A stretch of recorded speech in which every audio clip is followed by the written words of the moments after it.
towards the end of 2010, we're still living in the crisis that most people noticed in 2008, although it had begun long before. But this crisis is not just financial. I think this is the main thing to understand, that of course it's financial, and that is what is occupying the front pages and the first item on the television. But we also have, besides having to bail out the banks for about $14 trillion, which is the estimate of a couple of researchers at the Bank of England, it's such an incomprehensible number that I translated into seconds on your watch so that you can get some idea. To have $14 trillion worth of seconds, every dollar's worth a second, you have to go on for nearly 450,000 years. That's how much money we've given to the banks. So we have that crisis, which is financial, and which isn't over, by the way. Then we have some extremely interesting recent research on poverty and inequality, which of course has been increasing over the last 30 years at least, and which is extraordinarily costly for society. There's 80 million poor people in Europe alone, which is a total disgrace. It's scandalous. In the richest continent in the known universe, that there should be 80 million poor people. And this is costly. Why? Because ever so many things are directly related to poverty and inequality. Prison populations, obesity, mental illness, physical illness and stress, child traumas, everything that is costly, as in France, delinquency, for example, is costing us 115 billion every year. All of this would be reduced enormously if we cut down the inequalities of society. For example, in Sweden, all of these phenomena of inequality have become much less, and they spend much less on this. So, financial, poverty and inequality, access to basic resources, which for Europeans is perhaps not as much of a problem, but for hundreds of millions of people in the world, it's something they have to face every day.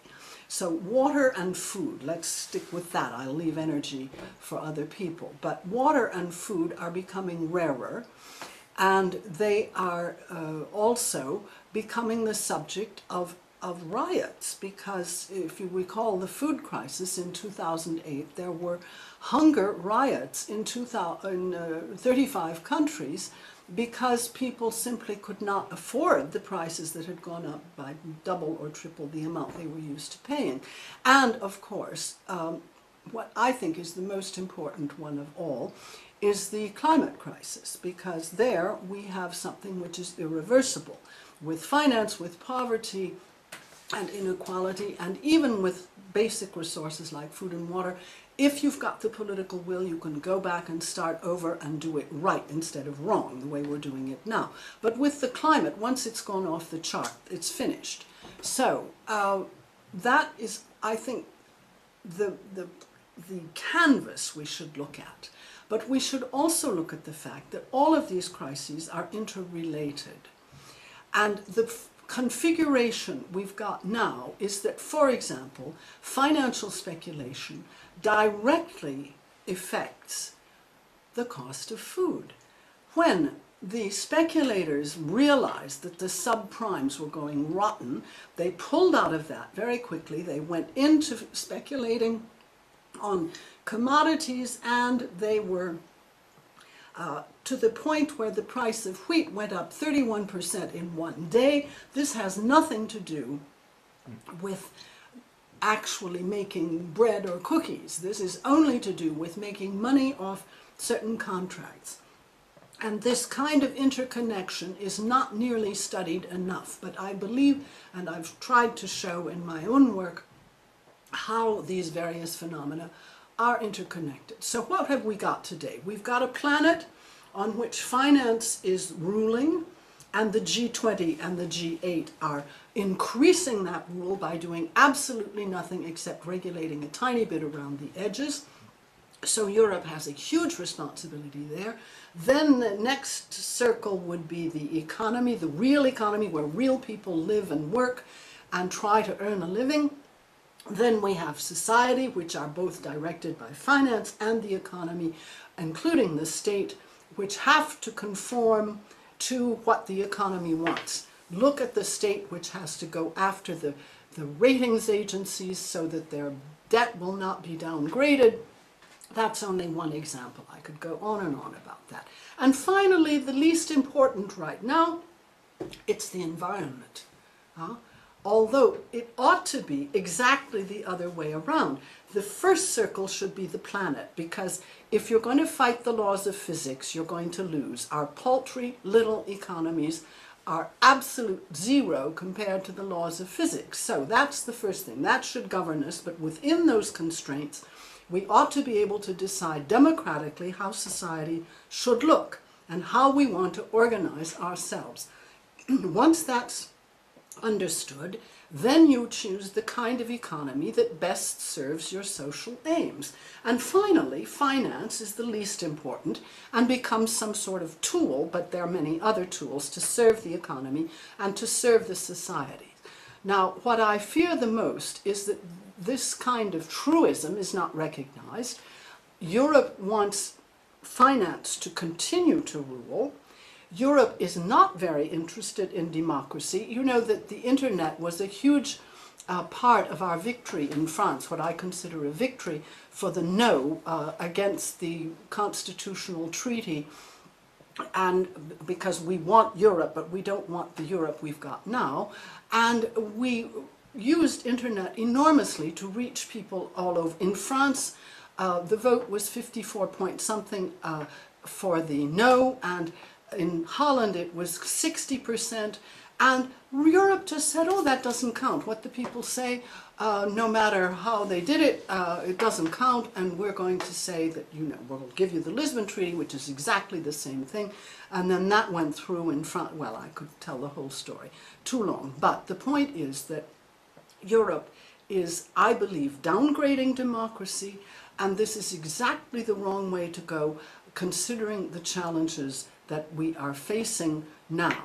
Because what we need is not more bailing out of the banks. We don't need more flash trading. Technology is helping the traders to do massive trades which have absolutely no social utility.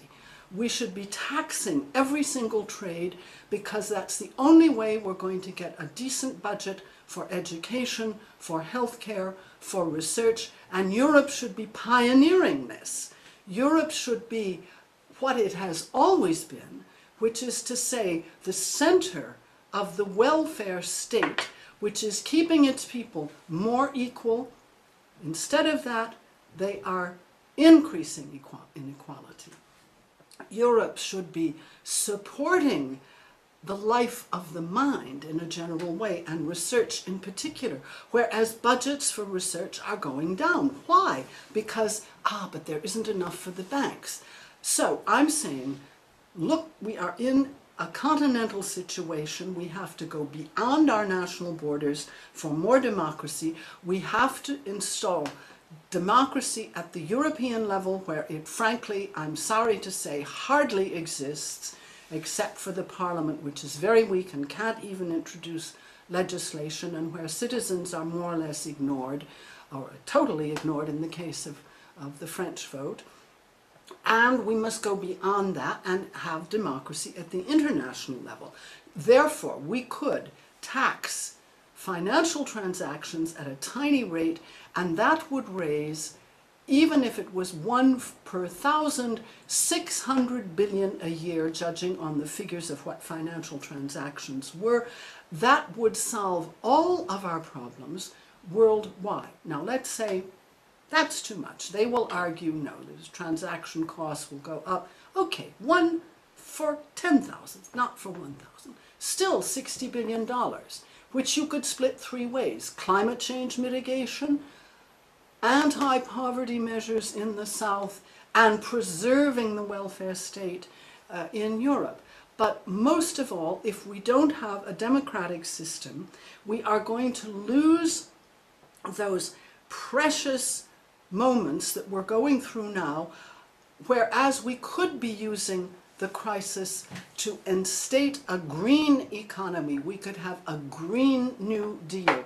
We could have European bonds to pay for technology transfer in Europe, for common energy systems, common public transport systems. The mind reels at everything we could do if we had a real Europe with a real budget and not a European Central Bank which is dictating everything because finance rules. So I'm sorry if I'm becoming a bit emotional, but I feel very strongly about this. I think we must use our opportunity of the crisis to use the financial crisis to solve the crises of poverty and inequality, not just at home, but also in the South, and to solve the crisis of the environment.